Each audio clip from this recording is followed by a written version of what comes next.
बिस्मिल्लाहिर्रहमानिर्रहीम।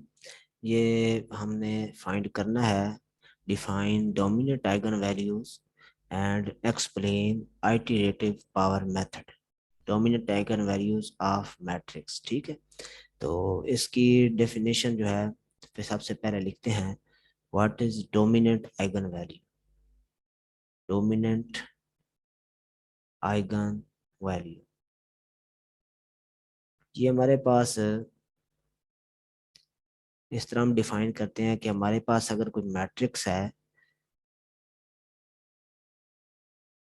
गिवन है और ऐसी मैट्रिक्स जिसमें रोज और कॉलम इक्वल हों, जर्नलाइज फॉर्म में इस तरह लिखते हैं ये rows and columns are equal square matrix means. ठीक है, एंड अगर आपके पास हमने पहले जो लेक्चर पढ़ा था उसमें पढ़ा था कि जितने ऑर्डर की मैट्रिक्स होती है उतनी ही आइगन वैल्यूज होती हैं चाहे रिपीट भी हो जाए। ठीक है, तो हम कहेंगे and lambda one comma lambda two comma lambda three comma so on are. अच्छा, सो ऑन कितनी हो गई क्योंकि ऑर्डर एन है तो एन आइगन वैल्यूज। ठीक है, are eigen values eigen values of, ठीक है, मैट्रिक्स ए सच दैट, इस तरह लाजमी बात है जब आइगन वैल्यू जैसे हमने पीछे क्वेश्चन किया था इससे पिछले लेक्चर में हमारे पास आइगन वैल्यूज आई थी लैम्डा इक्वल टू टू और लैम्डा इक्वल टू वन। तो इसमें से कोई ना कोई वैल्यू ऐसी होती है जो सबसे बड़ी वैल्यू होती है। ठीक है, सच दैट हम फर्ज कर लेते हैं कि जो लैम्डा वन है ये सबसे बड़ी है। ठीक है, और इससे जो छोटी वैल्यू है वो लैम्डा टू है। फिर इससे जो छोटी लैम्डा की वैल्यू है उसको हम कहते हैं लैम्डा थ्री, और इसी तरह so on mod of lambda n. ठीक है, तो जो इसमें सबसे बड़ी वैल्यू है, ठीक है, इसको हम कहते हैं डोमिनेंट आइगन वैल्यूज। ठीक है, तो यहाँ पे लिखेंगे देन वी से दैट क्या lambda one is largest largest eigen value eigen value of matrix A. ठीक है, इसका यहाँ पे ना यहाँ मॉडुलस का साइन है। इट मींस ये होता है कि फॉर एग्जांपल लैम्डा की वैल्यू एक है माइनस टू, एक है जीरो, एक है लैम्डा इक्वल टू वन। अब हमें इनमें मॉड लगा देना है माइनस टू मॉड, ठीक है, जीरो का मॉड और वन का मॉड। तो जो सबसे बड़ी वैल्यू अब कौन सी बनी है, टू बनी है। ठीक है, तो जो आपके पास लैम्डा इक्वल टू टू है ये माइनस टू, ये हमारे पास क्या है, डोमिनेंट आइगन वैल्यू। इसको हम कहेंगे डोमिनेंट आइगन वैल्यू। ठीक है, लार्जेस्ट होनी चाहिए, नेगेटिव साइन के साथ हो या पॉजिटिव साइन के साथ। अब इसका ना वर्किंग रूल थोड़ा डिस्कस करते हैं कि हम क्वेश्चन कैसे करेंगे। ठीक है, working rule working rule to find eigen values. ठीक है जी, हम क्या देते हैं टू कंप्यूट, क्योंकि न्यूमेरिकल एनालिसिस है तो आमतौर पे हम यहाँ पे वर्ड यूज करते हैं कंप्यूट। लिखते हैं टू कंप्यूट द लार्जेस्ट या dominant the largest the largest eigen value eigen value. ठीक है जी, आइगन वैल्यू ऑफ, कहते हैं किसकी, मैट्रिक्स ए की। ठीक है, end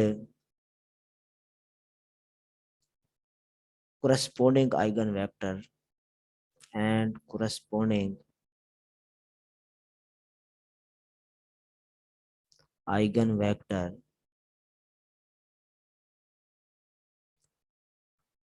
of matrix A.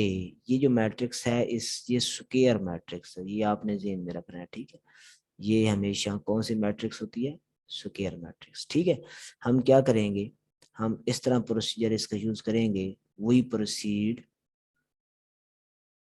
As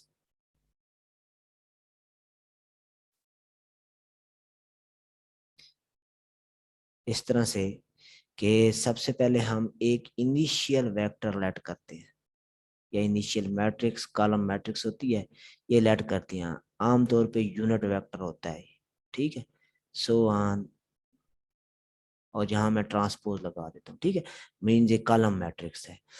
तो कोई भी आप इस तरह का यूनिट वेक्टर फॉर्म में ले सकते हैं, ठीक है। इनिशियल गैस ये आपने खुद लेना होता है, ठीक है, खुद गैस करना होता है। अब इसमें हमारे पास कोई मैट्रिक्स जो है हमने लेट की हुई है, वो मैट्रिक्स हमारे पास थी ए मैट्रिक्स, ठीक है। तो हमने क्या करना है, फाइंड करनी है आइगन वैल्यू, उसके लिए फर्स्ट आइटरेशन करनी है। फर्स्ट आइटरेशन वो इस तरह से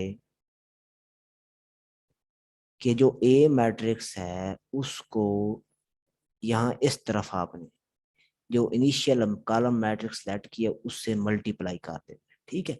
अच्छा, इसका ऑर्डर कितना होगा, लाजमी बात है इसका ऑर्डर होगा आपके पास n क्रॉस 1, क्योंकि मैट्रिक्स ए है उसका ऑर्डर हमने कहा हुआ है n क्रॉस है, ये मैट्रिक्स है इसका ऑर्डर हमने कहा हुआ है n क्रॉस है, ठीक है। तो इसका कोई ना कोई आंसर आएगा, उस आंसर को हम कह देते हैं y1। अच्छा, ये जो आंसर इसका आएगा ये आपके पास एक कॉलम मैट्रिक्स आएगी, ठीक है।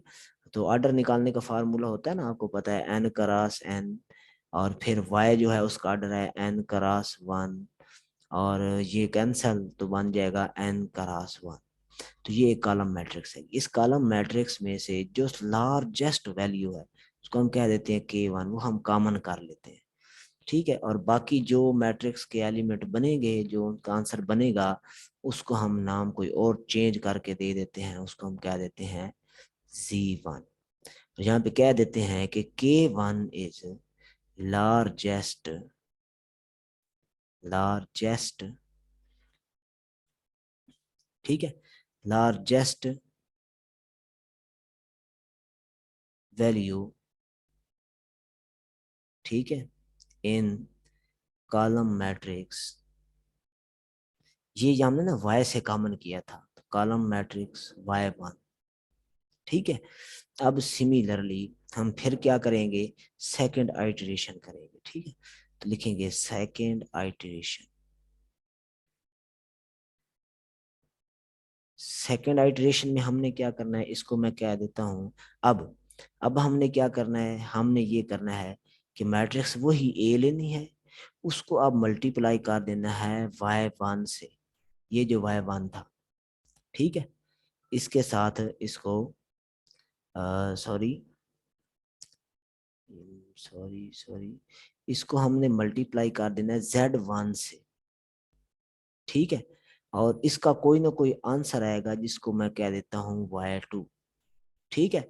ये भी कॉलम मैट्रिक्स है। अब यहां से मैं कॉमन कर लेता हूँ क्या, सबसे बड़ी वैल्यू, उसको मैं नाम देता हूँ K2 का। और जब मैं कॉमन करूंगा तो जो y है वो चेंज हो जाएगी, लाजमी बात है, जब चेंज होगी तो उसको नाम मैंने दे दिया Z2 का, ठीक है। तो K2 क्या है, ये भी लार्जेस्ट वैल्यू है, ठीक है, इन कॉलम मैट्रिक्स y2 में से। सिमिलरली थर्ड आइटरेशन करेंगे, थर्ड आइटरेशन थर्ड आइटरेशन में फिर मैं क्या करूंगा, ए इसी तरह लिखूंगा, इसके साथ अब मैं मल्टीप्लाई कर दूंगा Z2 के साथ।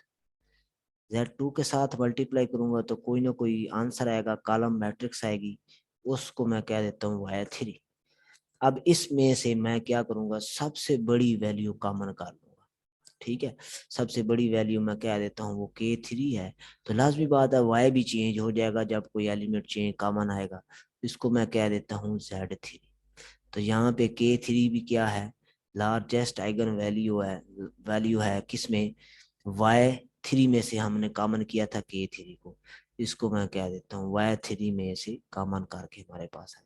तो ये इसी तरह हमने स्टेप करते जाना है यहाँ तक कि हम क्या करें कि वहां तक इसको रिपीट करते जाना है जब तक जो इसकी पिछली ये मैट्रिक्स हर बार आप हमें मिलेगी ना, हर बार ये मैट्रिक्स, ठीक है।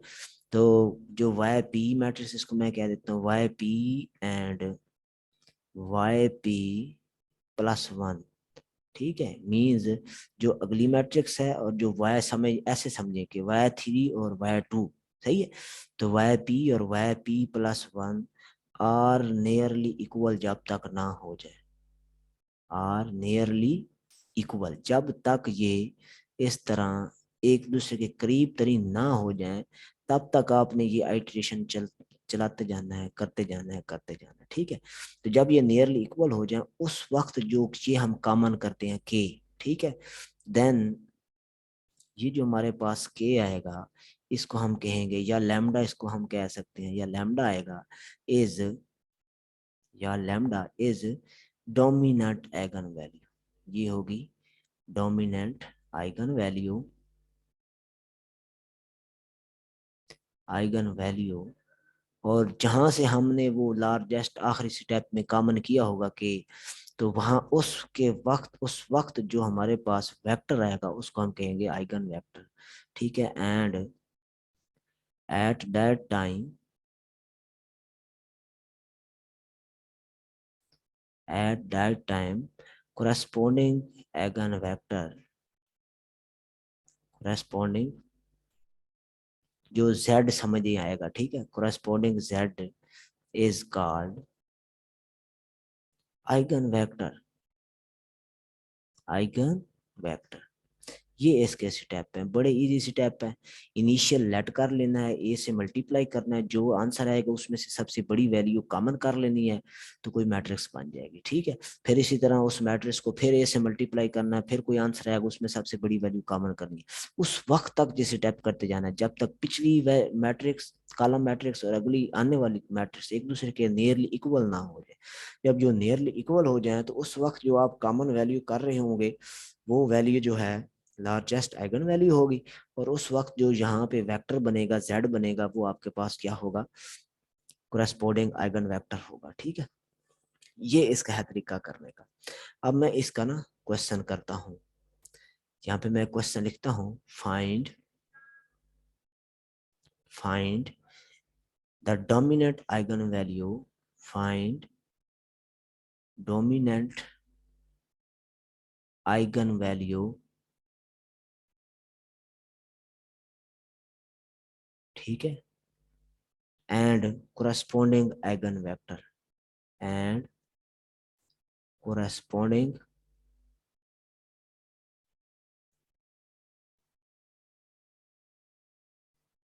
Eigen vector. ओके, क्वेश्चन क्या है, मैट्रिक्स हम लिख लेते हैं ए मैट्रिक्स, एक मैं 3x3 ऑर्डर की ले लेता हूँ, ठीक है। ये हमारे पास आ गया 2 -1 0 1 2 -1, और जहाँ मैं लिख देता हूँ 0 -1 और 2, ठीक है। अब मैं इनिशियल वेक्टर लेट करूंगा y0, ठीक है। y0 आप कह लें या v0 कह लें, ये आपकी मर्जी है, कोई भी नाम दे सकते हैं। तो इसको मैं कह देता हूँ y0, मैं ये छोटा y लिख देता हूँ, जरा इजी है लिखना, बल्कि मैट्रिक्स में ना बड़ी इंग्लिश होती है। y0 इक्वल टू, ये नीचे मैंने 0 लिख दिया, इसको मैं ऐसे लिख देता हूँ 1 0 0। मीन्स अगर इसको हमने रो में लिखना है तो ऊपर ट्रांसपोज भी लगा सकते हैं, यस, ठीक है। अब मैं सबसे पहले ना ये करता हूँ, a को मल्टीप्लाई करता हूँ y0 से, ठीक है। और इसको नाम मैं दे देता हूँ, जो मेरे पास मैट्रिक्स बनेगी उसको नाम देता हूँ y1 का, ठीक है। ए मैट्रिक्स मेरे पास है 2 -1 0 1 2 -1 0 -1 और 2, और y1 मेरे पास है 1 0 0, ठीक है। इनको मैं मल्टीप्लाई कर देता हूँ। जैसे मैं इनको मल्टीप्लाई करूंगा तो मेरे पास आंसर इसका आएगा 2 और 1 और 0, ठीक है। अब मैं सबसे बड़ी वैल्यू देखता हूँ इसमें कौन सी है। सबसे बड़ी वैल्यू मेरे पास जो है वो क्या है, वो मेरे पास है 2। 2 को मैं कर लेता हूँ कॉमन, ये बन जाएगा 1 जहाँ पे, ये 1/2 हो जाएगा, ठीक है, और 1/2 और ये आ जाएगा 0/2, ठीक है। मैट्रिक्स में जब हम कॉमन करते हैं तो सबसे कर लेते हैं, इस तरह जब लिखते हैं, ये आ जाएगा 1, 0.5 और ये 0 आ जाएगा, ठीक है। इसको हम कह देते हैं λ1 या k1, जो आपका दिल करे, λ1 कह देता हूँ इक्वल टू 2, ठीक है, और k1 को मैं कह z1 इसको कह देता हूँ। ये जो मैट्रिक्स है ये एगन वेक्टर है, 1, 0.5 और 0, ठीक है। ये फर्स्ट आइट्रेशन हो गई। अब मैं सेकंड करता हूँ, फिर मैं क्या करूंगा, लिखूंगा a × z1, ये वाला z1 से मल्टीप्लाई करूंगा, इसको मैं नाम दे देता हूँ y2 का, ठीक है। यहाँ पे फिर मैं लिखूंगा ए मैट्रिक्स 2, -1, 0, 1, 2, -1, 0, -1 और 2, ठीक है। और यहाँ पे z1 लिख दूंगा जो मेरे पास है 1, 0.5 और 0। अच्छा, इनको मैं मल्टीप्लाई करूं तो मेरे पास आंसर आएगा, एक कॉलम मैट्रिक्स आएगी जो कि है, इसमें बनेगी 1.5, 1.5, ठीक है, 2 और -0.2। यहाँ पे एक बात मैं आपको बताता जाऊँ, हो सकता है कि ये जो वैल्यू आप कॉमन कर रहे हैं यहाँ 2 के साथ माइनस होता, फिर भी सबसे बड़ी वैल्यू आपने लार्जेस्ट देखनी है, ये नहीं देखना कि साइन कौन सा है। अगर -2 साथ है तो इन सब में से -2 ही सबसे बड़ा है, तो आपने कॉमन -2 ही करना है, ठीक है। ये इस बात का ध्यान रखना है आपने। तो इसमें से भी 2 कॉमन आएगा, जब 2 कॉमन आएगा तो आएगा यहाँ पे 1.5/2, यहाँ पे तो 1 हो जाएगा, यहाँ -0.2/2। इसको अगर थोड़ा सॉल्व करके देखें तो ये आपके पास आ जाएगी वैल्यू इसकी 0.75, यहाँ पे 1 है और यहाँ 0 पॉइंट, ये इसको हमने मल्टीप्लाई किया तो यहाँ पे बन गया 1.52 और -0.5 बनता है, सही है, 0.5, 0.5, ये बन जाएगा माइनस यहाँ पे 1 और यहाँ -0, ठीक है।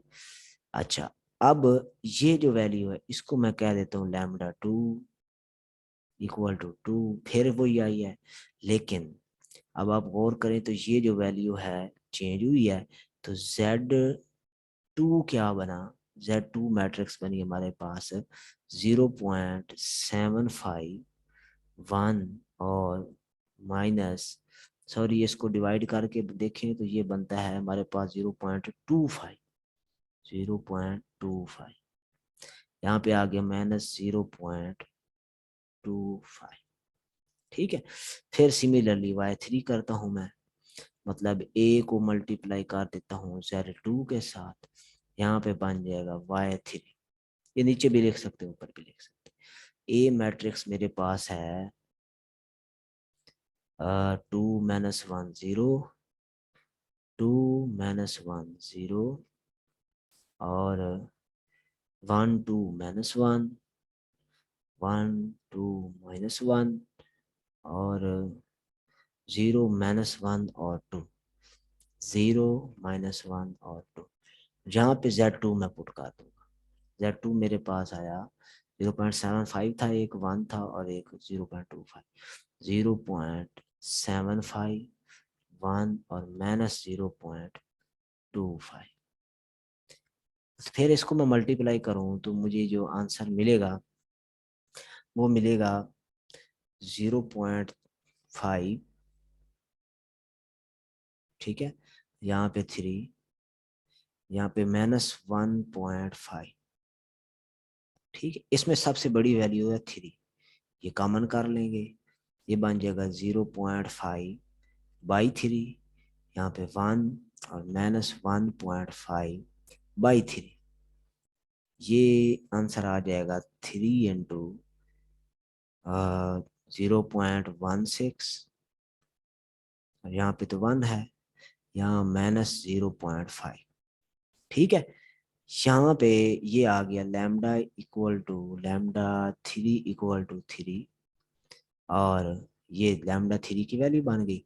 और Z3 हमारे पास बन जाएगा, जो आइगन वेक्टर बना ये बन जाएगा 0.16, फिर 1 और -0.5। ओके, अब इसी तरह से इसी स्टेप को Y4 कर सकते हैं, ठीक है, Y5 कर सकते हैं। ये हमने इस तरह करते जाना है जब तक वैल्यू सेम ना हो जाए। ठीक है, तो ये क्वेश्चन क्योंकि मैंने हल किया है तो मेरे पास इसका आंसर जाके बना है Z16 पे। ठीक है, Y16 जब हमने निकाला, Y16 उस पे जाके वैल्यू रिपीट होती है Y15 की और Y16 की। ठीक है, Y15 की और Y16 की वैल्यू रिपीट होती है, और किसकी, Y15 की। ठीक है, इनकी वैल्यू तकरीबन सेम हो जाती है। मतलब जब आप Y15 वाली मैट्रिक्स निकालते हैं और Y16 वाली निकालते हैं तो इनकी वैल्यू तकरीबन तकरीबन सेम हो जाती हैं। उस टाइम जाके अगर आप गौर करेंगे तो जो लैम्डा की वैल्यू है ये भी रिपीट होनी शुरू हो जाएगी। ठीक है, तो Y16 वाला स्टेप मैं करता हूँ, एक लास्ट वाला, दरमियान में सारे स्टेप हैं क्योंकि क्वेश्चन बहुत ज़्यादा आइट्रेशन है इसकी। तो Y16 पे जाके आपके पास वैल्यू आ जाती है, ये तकरीबन तकरीबन मिल जाती है जाके। ठीक है, तो Y16 पे हमारे पास बनता है ये ऐसे, A इंटू Z15, ठीक है, इक्वल टू ए की वैल्यू जो मैट्रिक्स है वही चलेगी, 2 -1 0 1 2 -1 0 -1 और 2। तो इस टाइम पे Z15 की जो वैल्यू आई थी पिछली कोरेस्पोंडिंग में, पिछले स्टेप में 0.94 थी और -0.3 थी और 1 थी। ठीक है, इसको आप हल करेंगे तो आंसर आएगा 2.2 -0.7 और 2.32। सबसे हाईएस्ट पावर जो है, लार्जेस्ट नंबर इसमें 2.32 है, ये कॉमन कर लेना है। ठीक है, तो कॉमन करने के बाद अंदर आएगा 2.2/2.32 -0.7 डिवाइडेड बाय 2.32 और यहाँ पे बनना आ जाएगा। इसको सॉल्व करेंगे तो 2.32 इंटू ये बन जाएगा 0.94, ठीक है, -0.28 और यहाँ पे आ जाएगा 1। ठीक है, अब ये वैल्यू और जो पीछे वैल्यू हमने निकाली थी ये तकरीबन तकरीबन सेम आती है। ठीक है जी, यहाँ पे ये जो वैल्यू आई है ये वैल्यू और जो Y15 में आती है वैल्यू, Y15 की वैल्यू वो सेम आती है तकरीबन। ठीक है, तो यहाँ पे आप स्टॉप कर देंगे तो यहाँ पे जो लैम्डा की वैल्यू आएगी वो होगी लैम्डा 16 इक्वल टू 2.32 और जो Z3 कोरेस्पोंडिंग वेक्टर आएगा Z16 ये हमारे पास आएगा 0.94 -0.28 और 1। यहाँ पे ये पावर मेथड का क्वेश्चन कंप्लीट हो गया। ठीक है जी, अब इसी तरह से अगर आपको कहा जाता है कि find the smallest eigen value, find the smallest eigen value, तो आपने पावर मेथड की मदद से कैसे करना है, फाइंड स्मॉलेस्ट आइगन वैल्यू।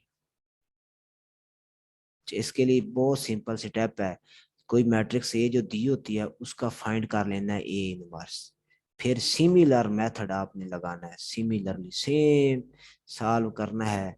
उसी तरह से इनिशियल वेक्टर लेना है, ठीक है, ए इनवर्स निकाल लें, उसको हम कोई नाम देंगे बी का। ठीक है, उसी तरह से आपने निकालना है जो हम करते हैं Y1, ठीक है, बी मैट्रिक्स के साथ वाई जीरो मल्टीप्लाई करेंगे, के वन कॉमन करेंगे, ठीक है, जेड वन बन जाएगा। इस तरह करते जाना है। तो उस वक्त जो आपके पास वैल्यू आएगी ना इसकी, ठीक है, तो वो आपके पास जो के वैल्यू आएगी, आइगन वैल्यू आएगी, अगर आप उसी तरह रहे होंगे, लार्जेस्ट वैल्यू कॉमन कर रहे होंगे हर स्टेप में, लेकिन एंड पे जब आपकी आइगन वैल्यू आएगी तो वो होगी स्मॉलेस्ट, जो के वैल्यू आएगी वो क्या होगी, स्मॉलेस्ट होगी, ठीक है, खुद ब खुद आ जाएगी। सिर्फ आपने एक स्टेप करना है, ए इनवर्स करके फिर सेम पावर मेथड वाला मेथड लगाना है। उम्मीद है आपको ये समझ आ गई होगी। हमारे चैनल को सब्सक्राइब करें, लाइक करें, कमेंट करें। अल्लाह हाफिज।